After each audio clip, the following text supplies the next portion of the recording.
നമസ്കാരം. Raf talk ഫുട്ബോളിലേക്ക് എവർക്കും സ്വാഗതം. ഇത് നാണക്കേട്.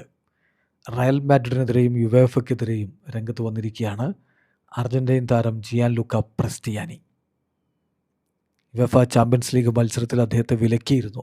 പ്രൊവിഷണൽ വിലക്കാണ്. അതായത് അദ്ദേഹത്തിനെതിരെ ആരോപണമുണ്ട്, അദ്ദേഹം വിനി ജൂനിയറെ വംശീയമായിട്ട് അധിക്ഷേപിച്ചു എന്ന്.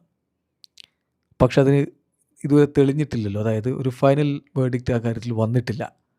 അപ്പോൾ അങ്ങനെയെങ്കിൽ ഒരു വിധി വരാതെ ഒരു ആരോപണം കൊണ്ട് മാത്രം നിങ്ങൾക്കൊരു കളിക്കാരനെ സസ്പെൻഡ് ചെയ്യാൻ പറ്റുമോ?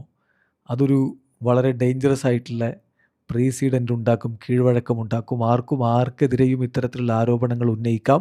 ആ കളിക്കാരന് സുപ്രധാനമായ കളിയിൽ നിന്ന് പുറത്തിരിക്കുന്ന അവസ്ഥയുണ്ടാക്കാം. ഇത് ശരിയല്ല എന്ന് പറഞ്ഞുകൊണ്ട് പല ഫുട്ബോൾ എക്സ്പേർട്ടുകളും രംഗത്തുണ്ടായിരുന്നു. അതിനൊരു ചുവട് പിടിച്ചാണ് ഇപ്പോൾ ജിയാൻ ലൂക്ക പ്രസ്റ്റിയാനി ഈ ഒരു അഭിപ്രായം പറയുന്നത്. അതോടൊപ്പം തന്നെ ഫെഡെ വാൽവെർദെയുമായി ബന്ധപ്പെട്ട വിഷയമുണ്ടല്ലോ. ഫെഡെ വാൽവെർദെ അന്ന് ലിസ്ബണിൽ കളി നടന്ന സമയത്ത് സാമുവൽ ദേവലിനെ ഇങ്ങനെ കൈകൊണ്ട് പഞ്ച് ചെയ്തു എന്നാണ് പറയുന്നത്.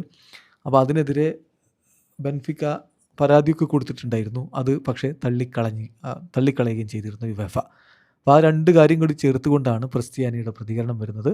പ്രസ്റ്റിയാനി പറയുന്നത്, അപ്പാരൻ്റ്ലി ഇവിടെ സംഭവിക്കുന്നത് എന്താ വെച്ചാൽ, വിത്തൗട്ട് ദി ബോൾ നിങ്ങൾക്ക് എതിർ ടീം താരത്തിൻ്റെ നേരെ പഞ്ച് ചെയ്യാം, ഒരു സാങ്ഷനും വരില്ല.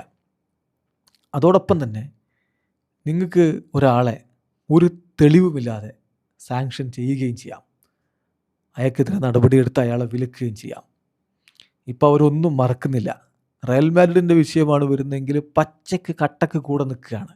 ഒരു മറയുമില്ല. ഇപ്പോൾ ഇതൊരു ഡിസ്ഗ്രേസ് ആണ് എന്നാണ് പ്രസ്റ്റിയാനി പറഞ്ഞിരിക്കുന്നത്. അതായത് സംഭവം റയലിനെ വരുമ്പോൾ യുവേഫ കണ്ണും പൂട്ടി അങ്ങ് കൂടെ നിൽക്കുകയാണ്. ഒരു മറയുമില്ലാതെ കൂടെ നിൽക്കുകയാണ്. പക്കാ ഫേവറിറ്റിസമാണ് ഇവിടെ നടക്കുന്നത്.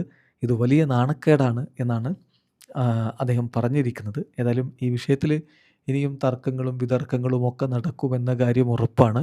പ്രത്യേകിച്ച് ഇതിനൊരു ഫൈനൽ വേർഡിക്റ്റ് വരുന്ന സമയത്ത് കൂടുതൽ ഇഷ്യൂസ് ഉണ്ടാവും.